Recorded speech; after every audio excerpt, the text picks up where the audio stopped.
কে? হ্যাঁ, সামনের দিকে কেন? গাড়ি নাই? এইদিকে গাড়ি নেই, বাসা কোথায়? সামনের দিকে আমি তো অচেনা মেয়েদের গাড়িতে তুলি না। अच्छा। তো ঠিক আছে, বসেন। কি গাইস, কি ঝামেলা কপালে এসে জুটলো। মনে তো একদিকে ভয় ভয় লাগছে যে এটা কোনো স্ক্যাম না তো, যে আমি সামনে গেলাম আমাকে ধরে আটকে দিল।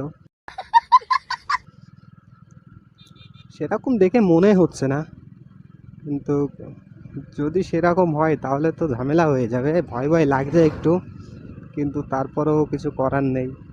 রাস্তায় হেল্প চাইছে, ভাইয়া বলে ডেকেছে, তো হেল্প তো করতেই হবে। আর একটা জিনিস কি, আমার কথা হয়তো শুনতে পাচ্ছে না, সেই জন্য তোমাদের সঙ্গে বলছি, কারণ এই সব কিছু কিন্তু এই ভাইয়ার থেকে শুরু হয়। যে ভাইয়া বলে তারপরে সাইয়া মাইয়া